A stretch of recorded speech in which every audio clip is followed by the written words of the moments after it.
हरे कृष्णा, राधे राधे। हम सभी साधक श्री चैतन्य महाप्रभु की चरितावली श्रवण कर रहे हैं। प्रसंग है पिता का परलोक गमन। सूर्यास्त के समय कमल मुद जाते हैं। रस का लोलुप एक भ्रमर भी कमल के साथ उसमें बंद हो गया। रात्रि में कमल के भीतर ही भीतर बैठा वह मंसूबे बांध रहा था। अब थोड़ी देर में मनोहर सुंदर प्रभात हो जाएगा। भगवान भुवन भास्कर उदित होकर संपूर्ण लोक को आलोक प्रदान करेंगे। उस समय मारे प्रसन्नता के कमल खिल जाएगा। चकवा अपनी प्यारी चकवी के रात्रि भर के वियोग को भूलकर उसे पाकर हंसने लगेगा। इस प्रकार वह चिंता कर ही रहा था कि ओहो, बड़े ही कष्ट की बात है। उसी समय एक मतवाला हाथी वहां चला आया और जिस कमल की डंडी में वह फूल था उसे तोड़कर कुचल डाला।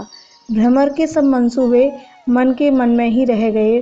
पंडित जगन्नाथ मिश्र की आशालता अब बड़ी ही तेजी के साथ बढ़ने लगी। उस लता पर छोटी छोटी कलियां आने लगी। उनकी भीनी भीनी गंध के कारण मिश्र जी कभी कभी अपने आप को भूल जाते थे। वे सोचने लगते, भगवान मेरी चिराभिलाषित आशा को अब शीघ्र ही पूर्ण करें। मेरी आशालता अब शीघ्र ही फूलने फलने लगेगी। वह दिन कैसा सुहावना होगा जिस दिन निमाई को बहू के साथ अपने आंगन में देखूंगा। माता पिता की यही सबसे मधुर और सुखकरी कामना है कि वे अपने पुत्र को प्यारी पुत्र वधू के साथ देख सकें। संसार में यही उनके लिए एक सुंदरतम सुअवसर होगा। शची देवी के सहित मिश्र जी उसी दिन की प्रतीक्षा करने लगे। तेरे मन कुछ और है, विधना के कुछ और। विधि को मिश्र जी का मंसूबा मंजूर नहीं था। उसने तो कुछ और ही रच रखी थी।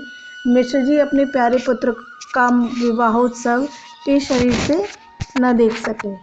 निमाई अब 11 वर्ष के हो गए।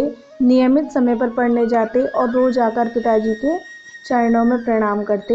एक दिन उन्होंने देखा पिताजी ज्वर के कारण अचेत पड़े हैं। उन्होंने घबराकर माता से पूछा, अम्मा, पिताजी को क्या हो गया है?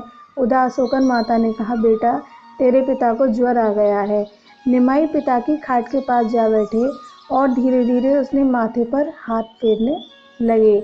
निमाई के सुकोमल शीतल कर स्पर्श से पिता की तंद्रा दूर हुई।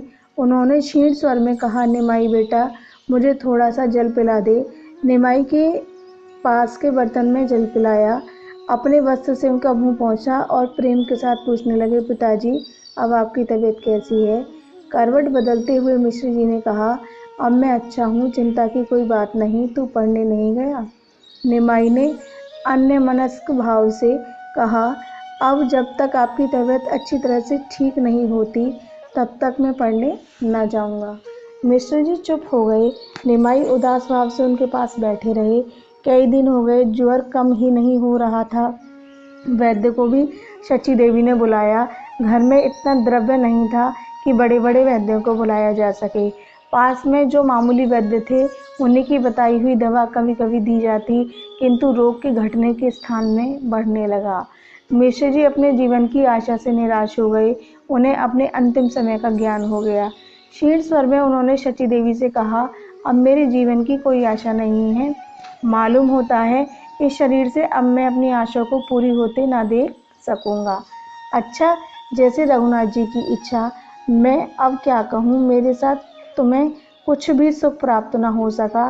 भगवान की ऐसी ही मर्जी थी। अब मैं तो थोड़े ही समय का मेहमान हूँ। निमाई का ख्याल रखना। इतना कहते कहते ही मिश्र जी की सांस फूलने लगी। आगे वे कुछ भी ना कह सके और चुप होकर लंबी लंबी सांसें लेने लगे। शची देवी फूट फूट कर रोने लगी। पिता की ऐसी दशा देखकर निमाई ने उन्हें खाट से नीचे उतारने की सलाह दी। मिश्र जी नीचे दाम के आसन पर लेटाए गए। मिश्र जी ने नीचे से धीरे धीरे कहा, मुझे श्री भागीरथी के तट पर ले चलो। उनकी इच्छा के अनुसार निमाई माता के साथ उन्हें स्वयं गंगा तट पर ले गई। 11 वर्ष के बालक ने किसी दूसरे को हाथ नहीं लगाने दिया।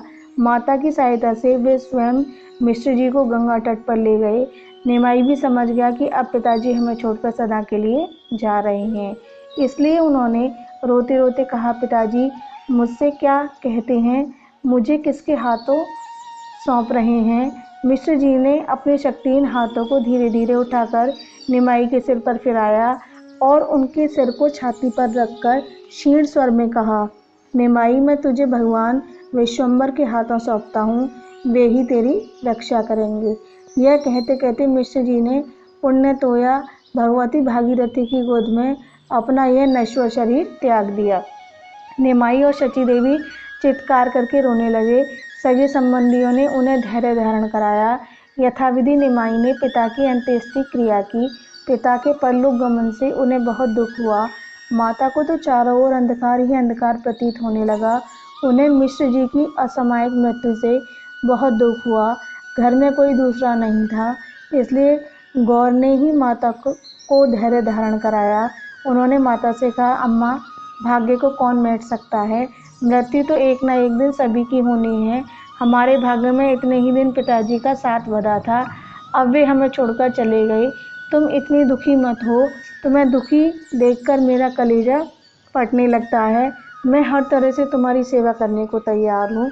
निमाई के समझाने पर माता ने धैर्य धारण किया और अपने शोक को छुपाया। जय जय श्री राधे।